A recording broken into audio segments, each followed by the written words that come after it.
Good evening and welcome to the Biddeford Ice Arena in Biddeford, Maine for SMAA quarterfinal action between the number 2 team, the Thorn Academy Golden Trojans, and the number 7 team, the Marshwood Noble Sanford Traip KnightHawks. I'm Zach Durango here alongside Cole Purvis and Josh Pulse for helping us out on tech and camera tonight. We have a short crew here on TATV, but we are ready to go with some quarterfinal action for boys hockey.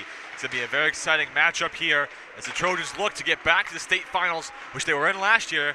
Unfortunately, could not win the championship, lost to Scarborough in double overtime. Cole, this is a very exciting matchup. TA back in playoff action. We saw last year in the preliminary round they had a tough time with a struggling Mount Ararat team. Do you expect a similar kind of performance tonight, or do you think TA is going to be able to roll through Marshwood like they did earlier in the season? I do. I definitely expect some nerves early on in the first period. We were just talking about off air about how Marshwood could come out and score the first goal in this game and make it real interesting. They had to battle that Mount Ararat team last year, and hockey is a sport of runs and a sport of if you have a hot goaltender, then you can beat anybody on any day. So we'll see who has the hot hand for TA, who the best line is coming into this postseason, and how their goalies play, Porter Krause and Drew Johnson. Whoever gets the start in these playoff games will have to play very, very well. It's a team that comes in at 14-4. They had a losing streak in the middle of the season, but they bounced back really, really well since then. So we'll see if they can keep that rolling here tonight and move on to the next round. Definitely, you look over at Marshwood. They are 9-6-3 this year. Yes, 9-6-3. Those 3 games are not overtime losses. Those are ties in Class A hockey, in all classes really. If you go after one period of overtime you're still tied, it ends in a tie. They ended the season with 3 ties, which is really uncommon. Thorn Academy, as Cole said, 14-4, 7-2 at home, 7-2 away. Only losses have come to Falmouth 2 times this year, once to Brunswick in overtime and South Portland in the middle of the season. They lost 3 games in a row late in January, but since then have picked it up.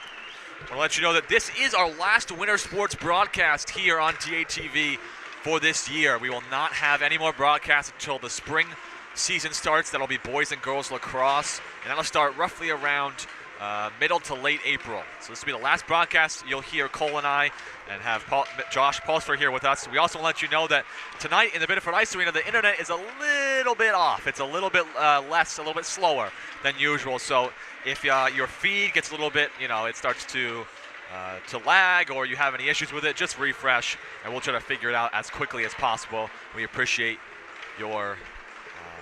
we appreciate you kind of understanding that issue, as this arena doesn't have the best internet and really hasn't always had the best internet. It's great to get this game in. Basketball season wrapped up. We did some tournament games, and that was really fun, but it's good to have one last game for this winter sports season and a playoff game, and it features a really great team that has state championship aspirations in the Thorn Academy Golden Trojans. I think our sponsors here on Thorn Academy. We want to thank Saco Biddeford Savings and Packwood and Carroll Insurance. We also want to thank the Webb Family Law Firm, who hosts our pregame show and our postgame show. If you have any issues here in the winter weather, as you know, in the state of Maine and even in the state of New Hampshire, Massachusetts, we got a big snowstorm coming in. If you have any issues or need any help, you can always call the great people at the Webb Family Law Firm for any of your needs. Look at the stats for Thorn Academy first. Leading in assists and points is Kyle Lasser.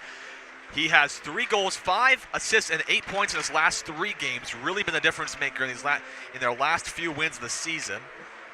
Some other important players. Brady Pecora leads the team in goals with 13 and 17 points. He scored a goal in 10 out of 18 games this year. Had a point in 14 out of 18 games.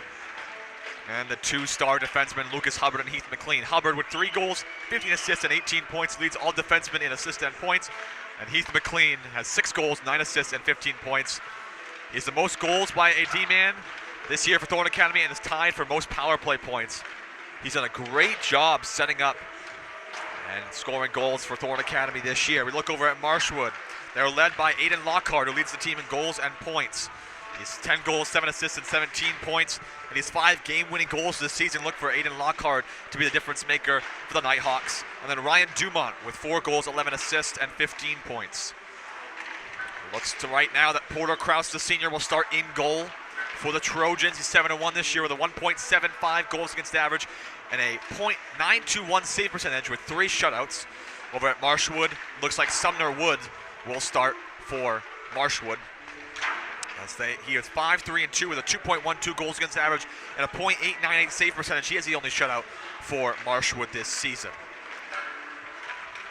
And Lucas Hubbard was named earlier today as a semifinalist for the Travis Roy Award, so great accomplishment for him as one of TA's best defensemen.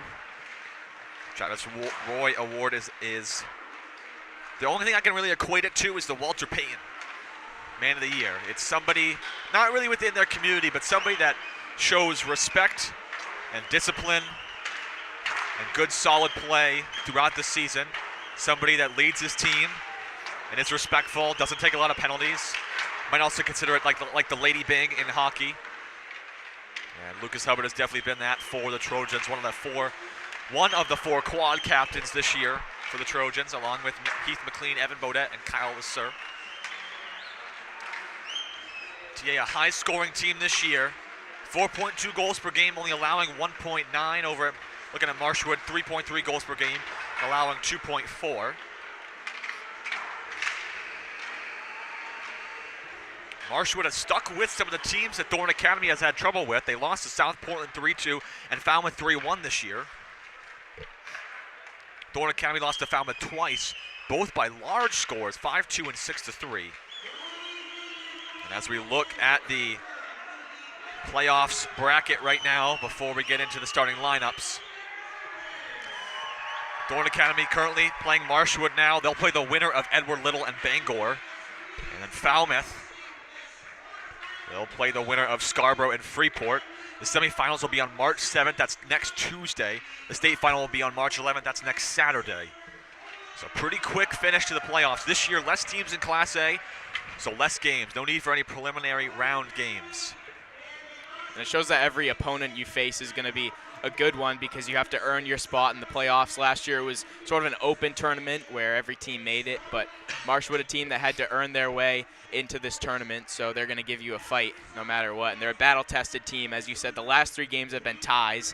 Then they got a win right before that, so they've played in a ton of close games. They've been playing probably in some playoff atmospheres recently.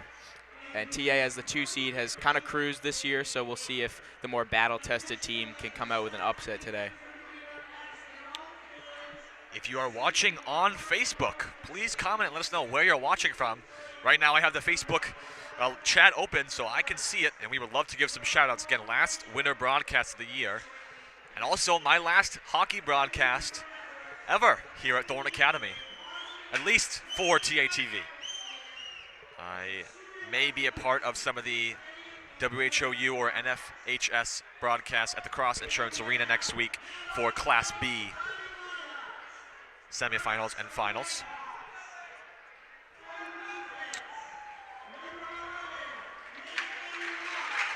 Looking over at Marshwood, their starting lineup, we see number 11. It is Nathan Locke on defense, a sophomore. Also see number 18, Ryan Dumont. Dumont, one of the key players for Marshwood this year. Again, I'll let you know, the team, all the schools that are on this co-op team is Marshwood, Noble, Sanford, and Traip. Most of the game I will be saying Marshwood and KnightHawks.